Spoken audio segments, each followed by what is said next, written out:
Welcome back to Let's Learn with Sheena. So today we are going to do question tags. First of all, you must know question tags होते क्या हैं. जैसे कि हम हिंदी में किसी से भी बात करते हैं कि तुमने ये किया है ना, तुम जा रही हो ना, तो हम पीछे ना है ना ये वर्ड्स ऐड करते हैं, तो उनको इंग्लिश में ट्रांसलेट करके हम जब सेंटेंसेस में ऐड करते हैं that are known as question tags. So question tags करने के लिए भी एक स्पेसिफिक रूल्स होते हैं that you must know to score full marks in your exams. So अगर आप चाहते हो क्वेश्चन टैग्स को अच्छे से जानना, अच्छे से समझना, तो इस वीडियो को एंड तक ज़रूर देखना. एंड अगर आप हर अपडेट चाहते हो मेरे चैनल से, जो कि मैं ग्रामर के टॉपिक्स पे डालती रहती हूँ, तो प्लीज़ सब्सक्राइब अभी कर लेना. तो now let's start with the question tags. He is a good boy. So जैसे कि हम कहते हैं वो एक अच्छा लड़का है ना, तो हमने इसके पीछे है ना ऐड करना है. तो आप क्वेश्चन टैग कैसे लिखोगे? तो जैसे कि ही इज़ अ गुड बॉय, तो उसके बाद एक कॉमा ऐड करोगे, कॉमा के बाद एक क्वेश्चन टैग लिखोगे आप, उसके बाद क्वेश्चन मार्क.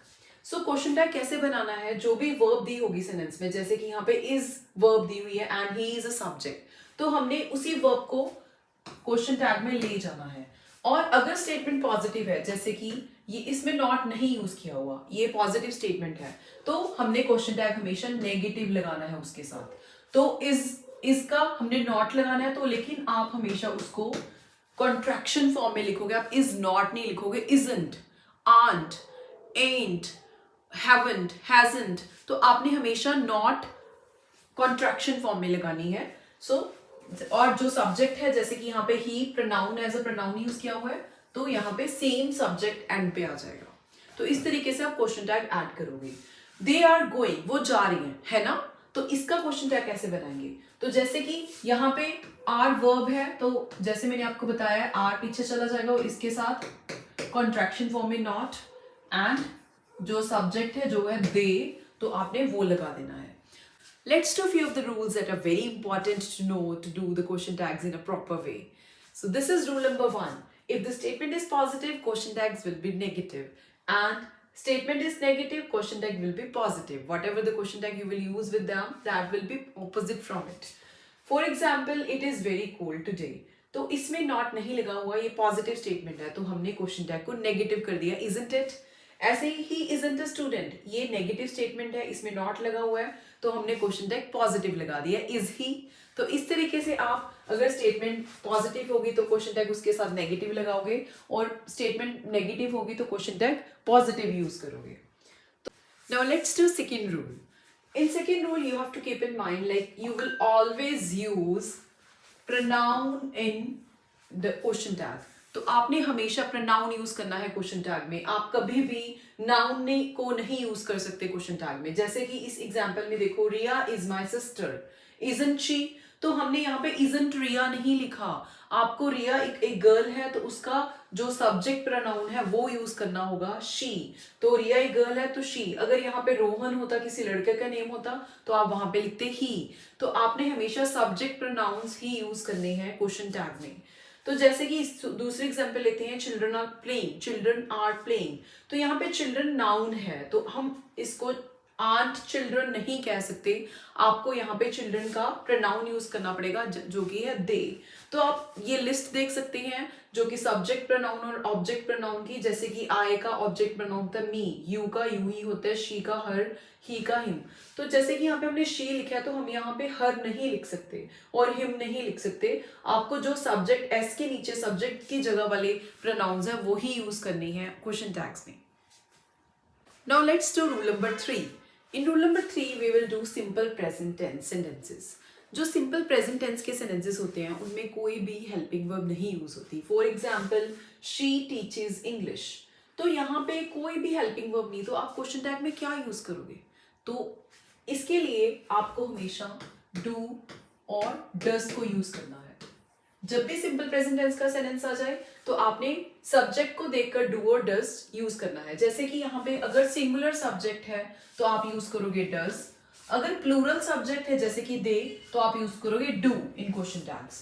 तो जैसे कि यहाँ पे हम कैसे क्वेश्चन टैग बनाएंगे, she teaches English. First of all आपने चेक करना है कि ये पॉजिटिव स्टेटमेंट है कि नेगेटिव. तो ये है पॉजिटिव स्टेटमेंट, तो आपको नॉट लगाना पड़ेगा in question tag. And she is a singular, so हम यहाँ पे डज लगाएंगे, डज, एंड कॉन्ट्रैक्शन में नॉट, तो डजंट.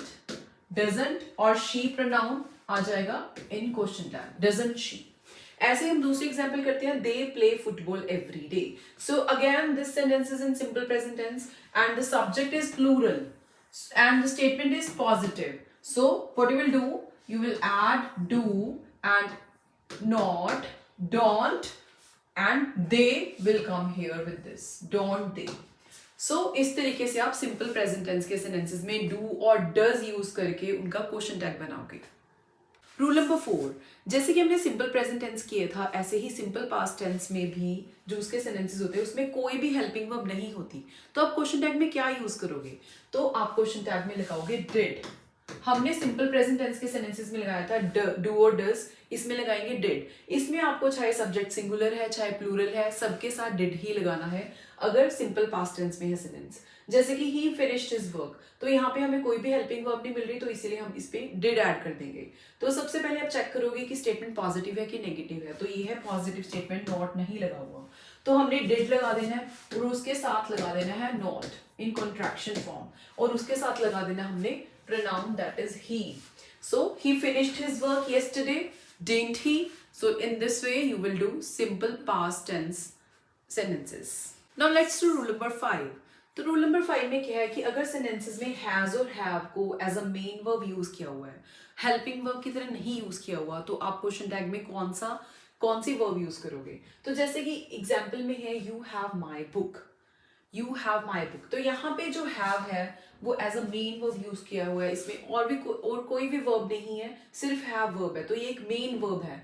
तो हैव को आप क्वेश्चन टैग में नहीं यूज कर सकते, क्योंकि क्वेश्चन टैग में हम हमेशा हेल्पिंग वर्ब्स को ही यूज करते हैं, मेन वर्ब्स को नहीं यूज करते. तो हमने क्या करना है, ये सेंटेंस सिंपल प्रेजेंट टेंस में है, हैव में लगाकर इन्होंने ये सेंटेंस सिंपल प्रेजेंट टेंस में यूज किया हुआ है. तो सिंपल प्रेजेंट टेंस का रूल जो कि है डू और डज, हम वही वाला रूल इसमें अप्लाई करेंगे जो सेंटेंसेस में हैज और हैव मेन वर्ब की तरह यूज किए हुए हैं. जैसे कि यू हैव माई बुक, तो वही तरीके से हम चेक करेंगे कि जो सब्जेक्ट है वो सिंगुलर है कि प्लूरल है. जैसे कि आपको पता ही है कि यू प्लूरल होता है, तो हम यहाँ पे डू यूज करेंगे, डू. और फिर आप चेक करोगे कि स्टेटमेंट पॉजिटिव है नेगेटिव है, this is positive statement, so आप नॉट ऐड करोगे, डोंट. सो देन हम ऐड करेंगे pronoun that is you, don't you. So इस तरीके से इसका बन जाएगा you have my book, don't you. So इसी तरीके से अगर सिंगुलर सब्जेक्ट है जैसे कि she has a beautiful dress, इसमें भी जो हैज है वो as a main verb use किया हुआ है, ये हेल्पिंग वर्ब की तरह नहीं यूज है. तो हम दोबारा डू और डज यूज करेंगे इसमें. तो सब्जेक्ट जो है वो सिंगुलर है, शी है, तो हम यहाँ पे डज लगाएंगे. तो फिर आप चेक करोगे कि स्टेटमेंट पॉजिटिव है नेगेटिव है, ये पॉजिटिव है, तो हमने नॉट लगा देना इसके साथ. और जो इसका प्रोनाउन है जो है शी, यहाँ पे आ जाएगा she, doesn't she has a beautiful dress, doesn't she. इस तरीके से इसका क्वेश्चन टैग यूज होगा. लेकिन अगर सेंटेंस में दो वर्ब्स हैं, जैसे कि इसमें देखो आप, I have done my homework, इसमें जो हैव है वो हेल्पिंग वर्ब की तरह यूज हुआ है, क्योंकि इसमें डन भी एक वर्ब है जो कि मेन वर्ब है. I have done my homework, तो यहाँ पे हैव हेल्पिंग वर्ब और डन मेन वर्ब, तो हम हैव को क्वेश्चन टैग में यूज कर सकते हैं. तो यहाँ पे आप हैव लेके आओगे और चेक करोगे स्टेटमेंट नेगेटिव है कि पॉजिटिव है. ये पॉजिटिव स्टेटमेंट है, तो आप यहाँ पे नॉट लगाओगे, हैवंट. एंड प्रोनाउन कौन सा है, आई, तो यहाँ पे आई यूज करोगे, हैवंट आई. सो ये बन गया I have done my homework, haven't I. तो जब भी आपने हैज हैव वाले सेंटेंसेस करने हैं तो आपने अच्छे से चेक करना है कि हैज हैव मेन वर्ब की तरह यूज किया है या फिर उसके साथ एक और वर्ब लगी हुई है. तो अगर तो वो मेन वर्ब की तरह यूज हुए हुए हैं तो उसके साथ डूडज लगाना है, क्वेश्चन टैग में डूडज यूज करना है. अगर हैव के साथ हैज या हैव के साथ एक और वर्ब यूज की हुई है तो आप हैज हैव को क्वेश्चन टैग में यूज कर सकते हो. Now let's do rule number 6. तो जैसे कि हमने हैज हैव के सेंटेंसेस किए हैं, तो अगर सेंटेंस में हैड को as a main verb use किया हुआ है तो आप क्या यूज करोगे? जैसे कि इस एग्जांपल में दिया हुआ है रिया हैड हर लंच, तो यहाँ पे सिर्फ एक ही वर्ब है जो है हैड, इसके साथ कोई और वर्ब नहीं यूज्ड है, तो हैड यहाँ पे मेन वर्ब की तरह यूज हुआ है, तो हम हैड को क्वेश्चन टैग में नहीं लेके जा सकते. तो हैड वाले सेंटेंसेस में आप यूज करोगे डिड, क्योंकि ये सेंटेंस बन गया सिंपल पास्ट टेंस में. सिंपल पास्ट टेंस का रूल अप्लाई करेंगे जो कि है डिड. तो हमने यहाँ पे डिड लिख देना है जिसमें हैड में helping had is a main verb use किया हुआ है, तो डिड. एंड ये पॉजिटिव स्टेटमेंट है तो हम इसको नेगेटिव कर देंगे, डिडंट. तो यहाँ पे रिया लिखा हुआ है, तो जैसे कि मैंने आपको बोला था नाउन्स आप नहीं यूज कर सकते क्वेश्चन टैग्स में, तो रिया का क्या बन जाएगा, डिडंट शी, हर नहीं लिखना, डिडंट शी। सो इसी तरीके से नेक्स्ट सेंटेंस करते हैं, रिया हैड पास्ड हर एग्जाम। तो यहाँ पे दो वर्ब्स है, हैड और पास्ट, हैड और पास्ट। तो यहाँ पे हैड जो है वो हेल्पिंग वर्ब की तरह यूज किया हुआ है और पास्ट यहाँ पे मेन वर्ब है, तो हम हैड को लिख सकते हैं इन क्वेश्चन टैग। तो ये पॉजिटिव स्टेटमेंट है, तो आप यहाँ पे नॉट लगाओगे, हैडंट, हैडंट रिया, रिया का क्या हो जाएगा, शी, हैडंट शी। मैं आपको याद दिलाना चाहूंगी कि मेरे चैनल को सब्सक्राइब जरूर कर लेना। अगर आपको मेरी वीडियोस इंटरेस्टिंग लग रही हैं और समझ में आ रहा है तो प्लीज़ इसको सब्सक्राइब जरूर कर लेना, ताकि आप कोई भी न्यू अपडेट मिस ना कर दो। तो चलिए अब करते हैं रूल नंबर 7। रूल नंबर 7 में क्या है कि जब भी सेंटेंसेस में प्रोनाउन में नथिंग या फिर नोबडी यूज किया हुआ है, तो उन सेंटेंसेस को आप नेगेटिव स्टेटमेंट्स काउंट करोगे, तो वो नेगेटिव हो जाएंगे, क्योंकि नथिंग का मतलब भी कुछ नहीं होता, नोबडी का मतलब भी कुछ नहीं होता, तो दैट इज नेगेटिव। तो आप इनके साथ पॉजिटिव क्वेश्चन टैग यूज करोगे। जैसे कि एग्जांपल है नथिंग इज वर्किंग, तो यहाँ पे नॉट तो नहीं लिखा हुआ है, लेकिन सब्जेक्ट जो है नथिंग यूज किया हुआ है, तो नथिंग इज वर्किंग, तो इसका पॉजिटिव क्वेश्चन टैग आएगा that is it, is it. Nothing की जगह हम इट यूज करेंगे, is it. Now let's to rule number 8। तो हम क्वेश्चन टैग्स में हमेशा कॉन्ट्रैक्शंस ही यूज करते हैं, हम कभी भी उनको एक्सपैंडेड फॉर्म में नहीं यूज करते। जैसे कि आर नॉट का हो जाएगा aren't, is not isn't, am not ain't, was not wasn't, were not weren't, has not hasn't, have not haven't, had not hadn't, will not won't, shall not shan't। तो इस तरीके से कोई भी और मॉडल्स हैं, जैसे कि कैन का कैन नॉट का कांट, शुड नॉट का शुडंट, वुड नॉट का वुडंट। सो आपको नॉट को कॉन्ट्रैक्शन वे में लिखना है। अगर आप ऐसे लिखोगे तो वो पूरा गलत हो जाएगा, तो आपको उसको फुल फॉर्म में नहीं लिखना है। और इसी तरीके से आखिरी रूल में हम करेंगे इंपैरेटिव सेंटेंसेस, जो कि जिसमें जैसे कि ओपन द डोर, जिसमें आप कोई रिक्वेस्ट कर रहे हो, ऑर्डर कर रहे हो, तो उसमें भी आप विल यू यूज करोगे, open the door, will you. तो इस तरीके से ये थे हमारे क्वेश्चन टैग्स।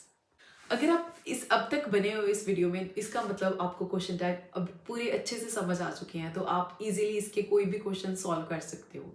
तो क्यों ना इसको टेस्ट किया जाए। तो अगर आप एक इसकी प्रिंटेबल वर्कशीट चाहते हो, एक क्वेश्चंस फॉर्म ऑफ क्वेश्चन चाहते हो, जिससे आप अपने आप को असेस कर सको कि आपको क्वेश्चन टैग्स अच्छे से समझ आ गए कि नहीं, तो do leave a comment in the comment section and right practice sheet in that. So I will definitely share a practice sheet with you so that you can check that whether you got it or not. So if you like my video, do click the like button and subscribe my channel now. Meet you in the next video. Bye bye.